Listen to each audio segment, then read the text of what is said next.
Bismillah ar-Rahman ar-Rahim. Alhamdulillah Rabbil Alamin wa sallallahu wa sallam ala Sayyidina Muhammad. Aujourd'hui, je vais vous présenter, en tout en restant dans la continuité pédagogique, des chapitres restants, des chapitres qui n'ont pas été encore traités. Un des chapitres en commun pour les classes de terminale S et ES, le chapitre intégration. Donc, nous allons traiter la première partie de ce chapitre-là. La deuxième partie sera dans une autre séance, Inch'Allah. Donc, l'intégrale des fonctions positives. Donc, quels seront les objectifs qui sont visés dans ces chapitres? Donc, on aura deux objectifs. Le premier objectif, c'est savoir interpréter géométriquement l'intégrale d'une fonction qui est continue sur un intervalle et positive. Donc, là, on fera référence au calcul des surfaces et des aires. Dans le deuxième objectif, c'est savoir calculer une intégrale à l'aide d'une primitive. Et ces chapitres primitifs, vous l'avez déjà vu à l'école, c'est un chapitre déjà fait. Donc, ça va faciliter la tâche pour ce deuxième objectif. OK. L'unité d'aire. On a l'habitude, donc, quand on calcule d'aire, il y a toujours, on exprime à une unité. Donc, si la longueur est en centimètres, l'aire de la figure, c'est égal à, c'est en centimètres carrés. Si c'est en kilomètres, c'est en kilomètres carrés. Et si les longueurs sont en mètres, on l'exprime l'aire en mètres carrés. Donc ici, comme nous avons des fonctions, et les fonctions ne sont souvent n'ont pas d'unité, donc comment peut-on exprimer l'aire qu'on va calculer à partir d'une fonction? OK. Là, vous avez un plan qui est muni d'un repère orthogonal. Et on considère, vous avez ici les vecteurs, le point, les rectangles O, I, K, J, tels que le vecteur I soit égal à quoi? Au vecteur I, OI. Et le vecteur J est égal à quoi? Le vecteur OJ.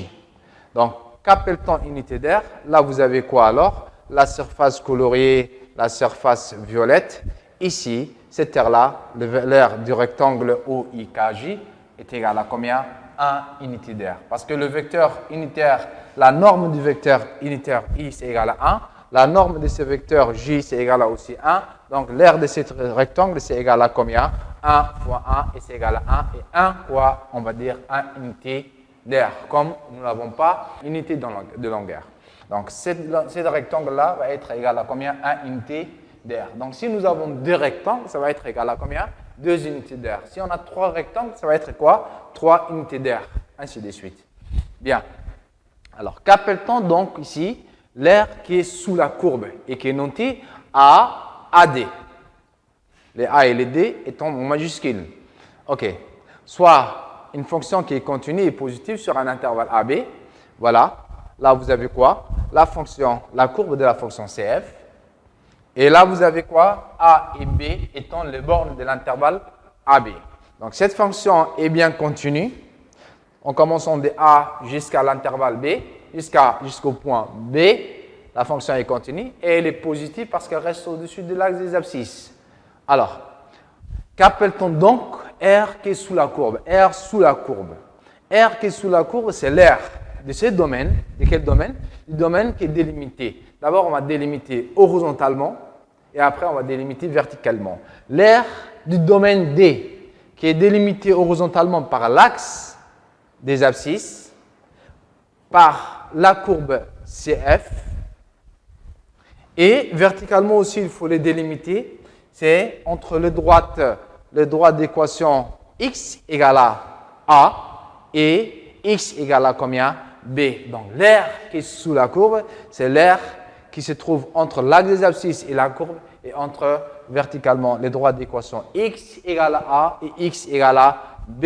Et voilà le domaine D qui est délimité par l'axe des abscisses, la courbe CF, le droit d'équation x égale à A et x égale à B. Donc, AD, c'est égal à quoi? L'aire de ces domaines D violets. Bien. Alors, qu'est-ce que nous avons dit? L'aire qui est sous la courbe, on l'appelle l'aire qui est dans ce domaine D. Donc, on va parler de deux délimitations. Qu'il est délimité horizontalement d'abord par l'axe des abscisses et la courbe CF. Et verticalement, entre les droites d'équation x égale à A, x égale à combien? B. Donc, ce domaine-là, c'est égal à quoi? L'air qui est sous la courbe est égal à D égale à R du domaine D. Bien. Alors maintenant, on va l'exprimer autrement. R qui est sous la courbe, on va l'exprimer autrement. Donc là, vous avez les domaines qu'on vient de parler, les domaines D qu'on vient de parler, D. Alors, si on prend un point, quel que soit un point M qui appartient dans ce domaine, de coordonnées x, y, x va appartenir à quel intervalle et y va appartenir à quel intervalle. Alors, regardez bien, l'ensemble des domaines, les domaines D, c'est l'ensemble de tous les points M des coordonnées x, y du plan tel que là, les x va appartenir à quel intervalle? Entre qui et qui? Entre A et B. C'est de là jusqu'à là. X appartient entre A et B. Donc, si on prend un point qui est ici, il appartient bien à A et B, n'est-ce pas? Donc, et son Y va appartenir à quel? Y appartient, qu'est-ce qu'on avait dit? Entre l'axe d'abscisse et la courbe CF. Donc, l'axe d'abscisse, quand on dit, l'équation de l'axe d'abscisse, c'est Y égale à combien? 0. Donc, Y, les coordonnées du point M, Y appartient entre l'axe d'abscisse, donc X, Y égale à 0, et la courbe CF. Donc, si on prend un point qui est ici, bien, son X va appartenir à l'intervalle, et à A et B, mais son Y est au-dessus de l'axe de la courbe. Donc, il n'appartient plus à 0 et Y, et f de x. Bien. Donc, intégrale d'une fonction positive.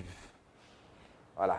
Intégrale d'une fonction positive. Vous avez toujours ici le domaine D. Alors, là, vous avez la fonction f qui est continue et positive dans l'intervalle AB. Alors, on va l'exprimer autrement maintenant. Avant, qu'est-ce qu'on disait? L'aire qui est sous la courbe, c'est quoi? C'est l'aire qui a été délimitée par l'axe d'abscisse, la courbe CF et les droites verticales x égale à A et x égale à B. Maintenant, qu'appelle-t-on encore? Comment on va l'exprimer? On l'appelle intégrale. Donc, avant, si on l'appelle la courbe CF, ou bien l'aire du domaine délimité, là aussi, on va l'appeler autrement. On l'appelle intégrale de A à B. De la fonction f, c'est quoi? C'est l'aire du domaine délimité D, donc on l'appelle quoi? AD, en unité d'aire. Donc, cette aire-là, l'intégrale de A à B de la fonction f est énoncée comme celle-ci. Voilà, ça on appelle l'intégrale entre A et B de la fonction f de x, dx. Ça c'est quoi? Ça, c'est égal à quoi? AD. AD, donc l'aire du domaine délimité D, c'est égal à quoi? L'intégrale entre A et B de la fonction f de x dx. Donc, si on récapitule, on avait dit que les domaines, ces domaines-là, on l'appelle l'aire qui est sous la courbe. On l'appelle aussi le domaine D qui est délimité entre la courbe CF, l'axe des abscisses, les droites verticales d'équations respectives A et B. Et bien aussi, on l'appelle, on dit, l'intégrale entre qui et qui? Entre A et B de la fonction f qui est notée sous cette forme-là à l'intégrale AB f de x dx. Voilà. Alors, on va voir différents exemples avec différentes fonctions. Là, vous avez une fonction constante. On considère la fonction f définie sur R par f de x égale à combien? Égale à b. C'est une fonction constante, f de x. Donc, on va calculer quoi? Qu'est-ce qu'on veut calculer ici? Là, on demande de calculer l'intégrale. L'intégrale, on avait dit que c'est égal à l'aire sous la courbe, ou l'aire du domaine délimité. L'intégrale entre moins 1 et 2 f de x dx, c'est quoi? C'est l'aire, c'est AD, mais c'est aussi égal à quoi? L'aire du domaine délimité entre l'axe d'abscisse, la courbe CF, et les droits d'équation x égale à combien? A ici c'est égal à moins 1, et x égale à combien? X égale à combien? 2 ici. Donc, voilà, nous avons tracé la courbe de cette fonction-là, qui est bien une droite. Donc, voilà, f de x égale à 2, 1, 2. Donc, on avait dit qu'elle appartient entre qui et qui? Entre l'axe d'abscisse et la courbe et la droite. Et verticalement, c'est entre qui et qui? Entre x égale à moins 1 et x égale à combien? 2. Voilà. Nous avons donc un rectangle. Un rectangle qui est composé de combien de petits carreaux? On avait bien dit qu'un petit carreau, c'est égal à combien? 1 unité d'air. N'est-ce pas? Et donc, on a combien de carreaux maintenant? Parce que ce qu'on veut calculer, c'est l'intégrale entre moins 1 et 2 f de x dx. Et on dit qu'un carreau, c'est égal à 1 unité d'air. Et ça, c'est égal à quoi? C'est égal à l'air, à d. Donc, on compte le nombre de carreaux. Comptez avec moi le nombre de carreaux. Donc, ici, vous avez 1, 2 carreaux, 3, 4, 5 et 6. Nous avons donc 6 carreaux. Chaque carreau étant égal à combien? 1 unité d'air. Donc, vous avez 6 unités d'air. Donc, si on récapitule, on demande de calculer l'intégrale entre moins 1 et d de f de x dx, qui est égal à quoi? L'aire du domaine d, AD, cette aire-là qui est compris entre l'axe abscisse et la courbe, et les droits d'équation x égale à A ici c'est égal à moins 1, et x égale à 2, d égale à combien ici? B égale à d. Donc, c'est ce domaine-là qu'on veut calculer. Et on dit qu'un carreau d'unité de norme combien I et J, 1, c'est égal à combien? 1 unité d'air, donc on compte le nombre de carreaux. Donc 6 carreaux qui est égal à combien? 6 quoi? Unités d'air.